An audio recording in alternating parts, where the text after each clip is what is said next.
but the ones that really grab me are the ones that have a kind of visceral potential. They usually have a bit of absurdity, like, you know, like I can recognize all of these emotions and relationships, but like everybody's really taking them way too seriously, and it's hilarious. Or like, why are there so many twins? Why are there so many twins?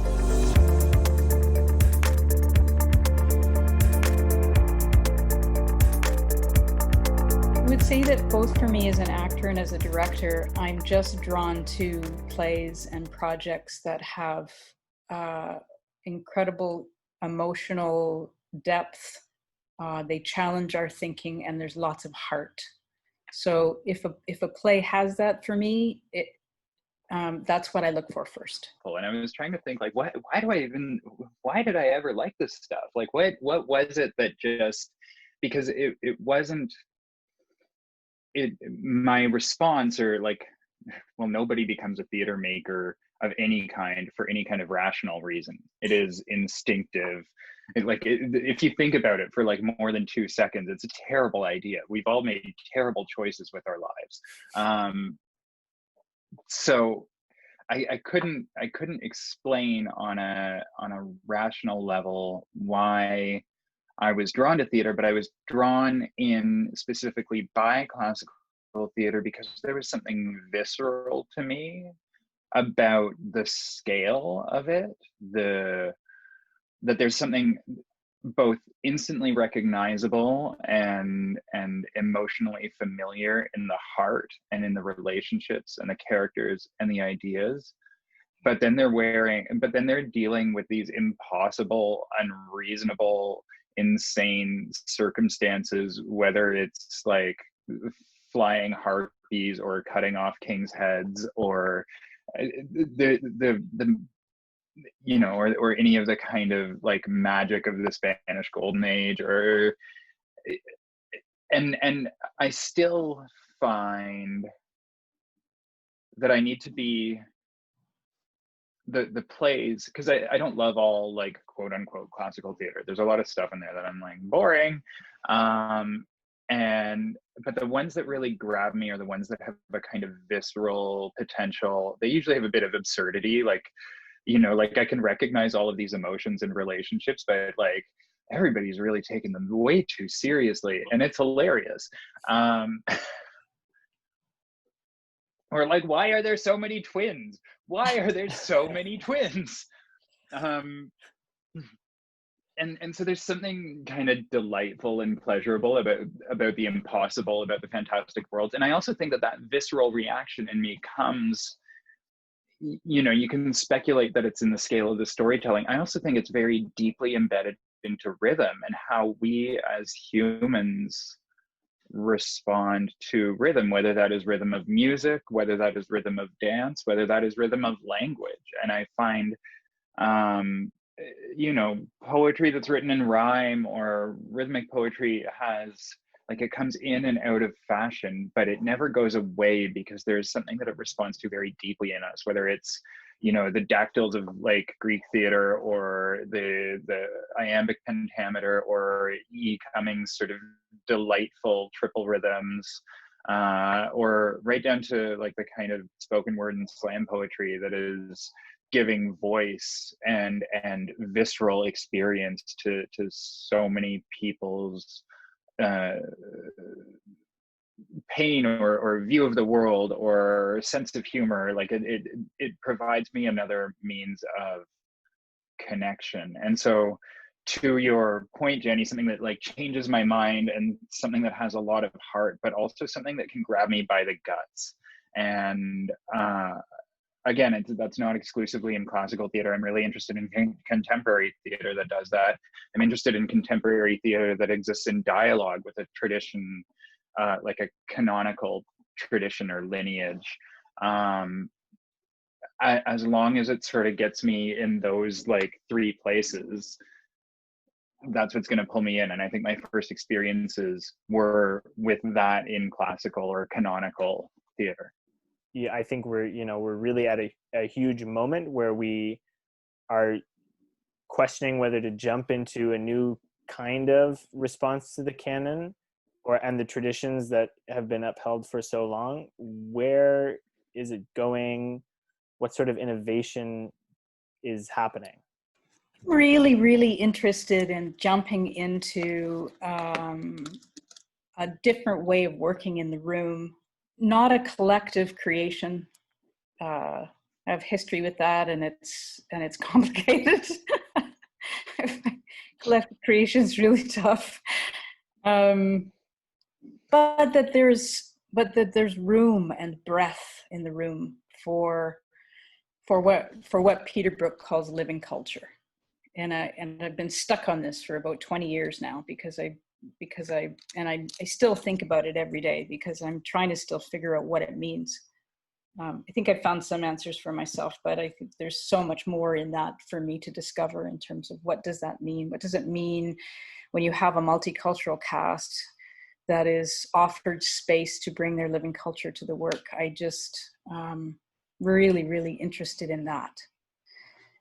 We're in a time now where, and as we were speaking before we started, where all of the advocacy work that people have been doing for years and years and years and years, the lid's blown off the pot now. And I'm excited to see how that will transform into a new North American sensibility in terms of a theater,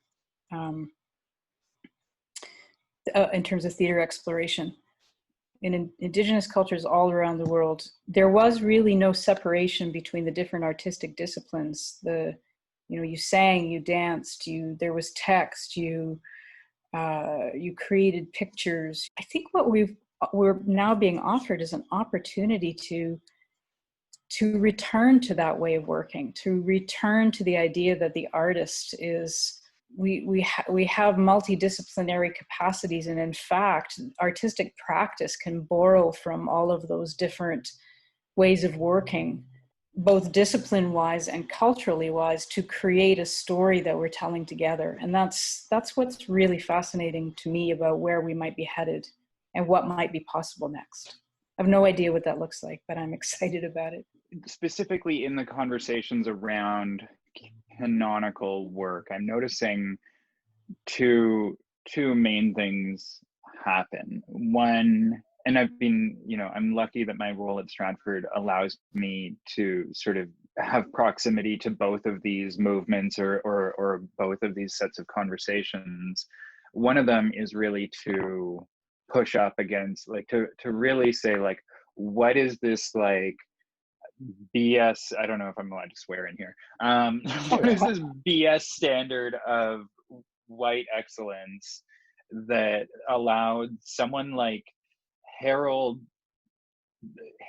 Bloom, without any adjectives in the middle, to decide what is in and what is out? These conversations are really interrogating the formation of canons and what has been excluded from canons, and there's a really exciting process of revising canons to include work more equitably and from a broader array of cultural traditions and cultural inheritances, and whether that culture is defined by race or whether that culture is defined by sexuality or gender, or like what are all of these different sets of cultural inheritances that are producing new readings of the canon. There's a really interesting trans writer from Southwestern Ontario, Casey Plett, who talks about this idea of overreading.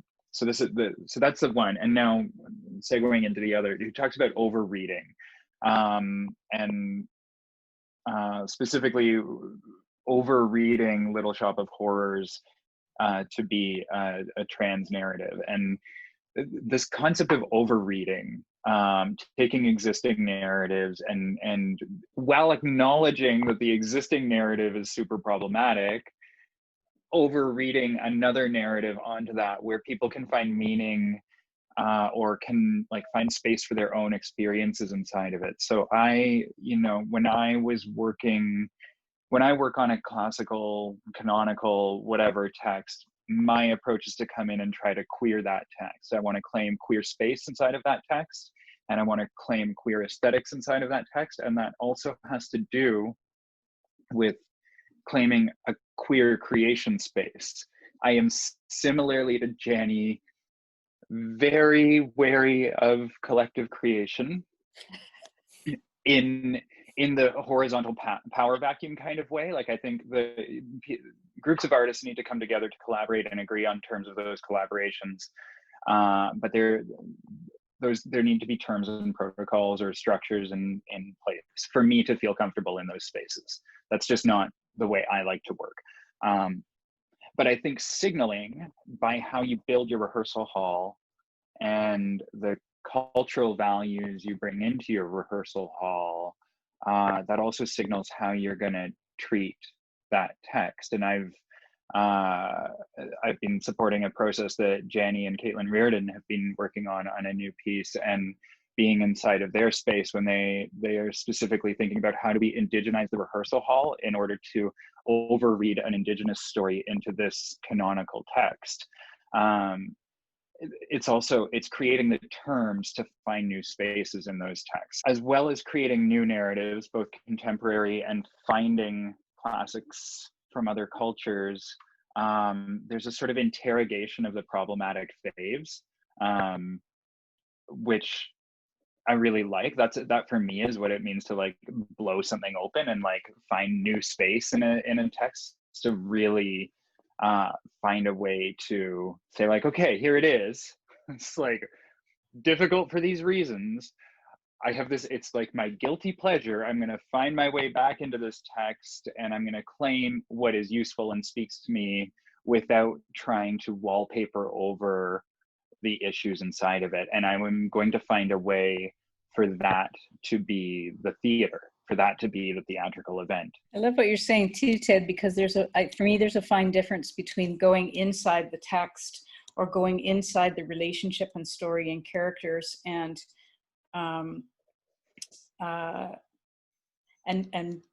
really stretching and playing with that, as opposed to opposing on top of the existing plays a directorial vision or concept. And to me, those are it's not about this for me. It's not about taking a concept and placing it on top of the text and then holding that rigid and then trying to squeeze this around and make it work with this directorial concept you have.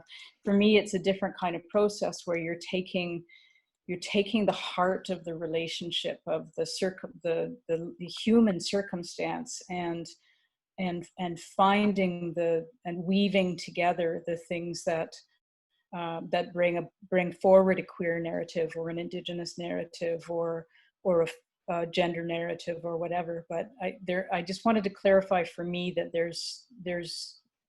I feel that those are two different things, because putting on a directorial concept on something also doesn't allow it to breathe and have space, or allow the participants who are part of the team that I built, because boy, like, teamwork is super important to me, because it's all based on trust. If you're going down that river together in the canoe, you have to trust each other when the rapids come.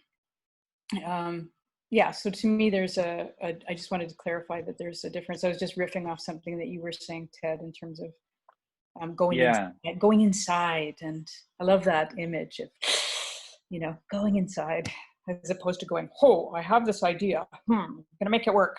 Even if it doesn't, I'm gonna make it work, Yeah. Well, and because what you end up with is like a game of what one of my collaborators, Lauren Gillis, and I talk a lot about dramaturgical WhackaMole, because when you come in and you try to put this thing onto a play that, like, you try to go in there and say, like, this play is not actually like deeply misogynist and white supremacist at heart, and you try to bring a bunch of bodies that the play wasn't written for in there. You can do that to a certain extent, but you're gonna like come up against questions. You're gonna, there was a production at Stratford some years ago of Love's Labour's Lost, where there were a lot of actors of color cast into it, and then that revealed the number of times, you know, dark and light as a binary are brought up in terms of good and bad, and the problematics of the imagery inside of that with the bodies on there. And that becomes part of the dramaturgical whack-a-mole. That team decided to actually adjust the language of the play because Shakespeare didn't have a rights agreement. Thankfully, he's open source, or public domain rather. And at that time, dark and light in Shakespeare's time would have meant something potentially different too. As well.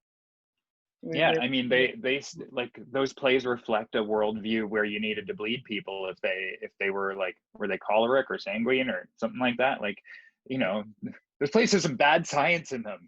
And you can't do them and pretend the bad science isn't there. But you can enter into a dialogue with them, which tends to be my favorite way to work. I mean, I worked on a very, very long, multi-iterative project around Wedekin's Lulu, which Jani was actually even involved in. And for me, there was no going into that play and pretending it wasn't like misogynist AF. Like that is deeply in there. Like it plays into all of these really ugly, problematic femme fatale narratives. But there is also an interrogation of desire in there. So how can we hold complex space in a dialogue with complex works, like without reducing or simplifying or asking that the audience be blind to the ideologies of the time in which they were produced. Directors, other actors, producers, what are you willing to give up in order to ensure that this inclusivity, not only, as Ted was saying, not on a tokenism level, but actually in the creation of the art process, what are you willing to give up to ensure that will happen? That's the question that's been on my mind for several years now, and I like to ask it of everyone, and it's very informative how people answer.